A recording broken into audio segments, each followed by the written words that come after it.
Je m'appelle Lélé Baldé. Je suis rédactrice en chef du Business Day Weekender au Nigeria. C'est un journal pour les jeunes qui sort chaque samedi. Et je suis sénégalaise d'origine et je suis née au Canada. Et j'ai aussi vécu dans 12 pays. Ma licence était en communication au Canada et ma maîtrise était en marketing international en Angleterre. Son parcours a toujours été exceptionnel depuis toute petite.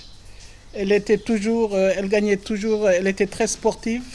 Donc elle prenait toujours les premières places. Quand on était dans les pays où on était, par exemple au Kenya, elle était à Braeburn, l'école Braeburn, et à chaque fois on lui faisait des gâteaux. En fait, on a même un gâteau ici pour son Forbes. On va l'amener.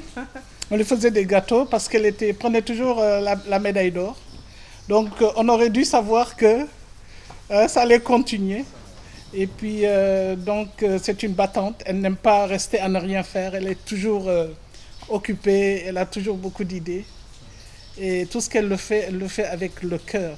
Son enfance est une enfance peut-être unique dans le sens où sénégalais d'origine Kolda, elle a vécu et grandi dans au moins une dizaine de pays africains, d'Europe et de l'Amérique, ce qui est un privilège, je pense, pour des enfants comme ça. Elle parle anglais, français, et elle est à l'école dans tous ces pays-là. Donc en fait, je pense aller au Nigeria n'est pas une surprise parce que, ayant maîtrisé la langue, ayant vécu dans des pays avec d'autres personnes, elle s'adapte très facilement. J'habite au Nigeria depuis 5 ans et je travaille à Business Day, qui est un journal qui se focus sur l'économie et les investissements nigériens et africains. Avant ça, je travaillais au Canada et j'ai décidé de déménager et aller habiter au Nigeria. Et depuis lors, je travaille à Business Day en tant que journaliste et aussi rédactrice en chef d'un journal. Depuis 2 ans, je suis devenue rédactrice en chef, depuis 2020. J'ai toujours été passionnée par la communication et le journalisme. Et aussi, ma grand-mère, que je n'ai pas connue, elle s'appelait Gigi Tsadji, était journaliste aussi. Elle était attachée de presse. Et aussi, elle a fait aussi le théâtre Sorano. Donc c'est à cause d'elle, je pense, que j'étais inspirée à essayer une carrière dans le journalisme. Je parle français et je parle anglais aussi. Et comme vous savez, le Nigeria, c'est l'économie la plus vaste d'Afrique. Ils ont aussi les médias, je pense, qui sont assez avancés là-bas.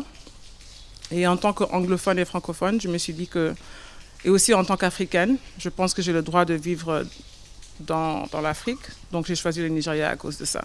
En tant que panafricaine, et les Nigériens sont très gentils aussi. Et il y a beaucoup d'opportunités pour les jeunes là-bas. Le Nigeria, je pense qu'il y a une mauvaise réputation, mais vraiment, ce n'est pas le cas. Et j'invite tout le monde à venir à Lagos et au Nigeria pour voir vraiment comment ça se passe là-bas. Un parcours courageux, je pense, vraiment, où elle n'a pas hésité à faire ce qu'elle voulait faire. Mais nous l'y avons encouragé parce qu'aller au Nigeria, tout le monde, quand vous dites Nigeria, Lagos, ils disent waouh, comment ça? Et quand elle a voulu le faire, nous l'avons laissé faire parce que je pense que c'est la seule façon de permettre à une personne d'accomplir ses ambitions. Bon, comme vous voyez, mes parents, ils habitent ici. J'adore bien le Sénégal, c'est mon pays d'origine. Et j'aimerais bien revenir ici, mais pour l'instant, je pense que je suis bien au Nigeria. Bon, je suis très contente, j'étais très surprise. Parce que comme vous savez, en tant que journaliste, on travaille dur parce qu'on est passionné, pas parce on veut des prix. Mais vraiment, j'étais vraiment inspirée par ce prix-là et je remercie Forbes pour ce listing. Forbes, c'était incroyable, mais elle l'a eu. On était tous surpris. Elle-même, elle était surprise parce qu'ils ont vu le travail qu'elle fait, parce que c'est une jeune femme qui n'a pas encore 30 ans.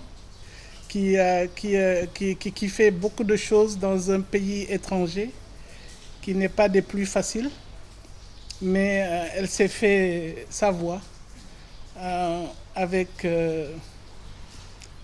détermination et dignité. Mes projets, mes ambitions, j'aimerais continuer dans la communication, dans le journalisme. J'aimerais aussi continuer à raconter les histoires des jeunes Africains et des jeunes Africaines. J'aimerais aussi peut-être commencer un business de médias, un journal qui m'appartient à moi-même. Et voilà, pour l'instant, je ne suis pas très sûre, je suis contente où je suis, mais on verra bien. C'est une fille courageuse qui n'a pas peur de foncer et ça lui réussit bien. À chaque fois, elle me donne des sueurs froides. Mais chaque fois, je lui dis reviens à la maison. Mais bon, je crois qu'elle sait ce qu'elle veut et elle fonce. Il ne faut pas avoir peur d'essayer, il faut avoir peur de ne pas essayer. Il ne faut pas avoir peur de ne pas réussir, il faut juste essayer. Parce que le problème, c'est qu'il y a beaucoup de jeunes personnes qui ont peur d'essayer parce qu'ils ont peur de ne pas réussir. Mais moi, je n'ai pas peur de ne pas réussir, j'ai peur de ne pas essayer. Donc, il faut toujours essayer et croire en Dieu. Merci beaucoup d'être venu me parler. Et surtout aux jeunes personnes africaines, il ne faut vraiment pas avoir peur de ne pas réussir. Il faut vraiment juste essayer et on ne sait jamais ce que le bon Dieu peut faire pour toi dans ta vie. Moi, je n'aurais jamais imaginé que Forbes allait m'appeler pour me dire que je suis une des top 30 under 30. Ça, j'aurais jamais imaginé. Et c'est parce que j'ai essayé. J'ai essayé quelque chose et je me trouve ici maintenant.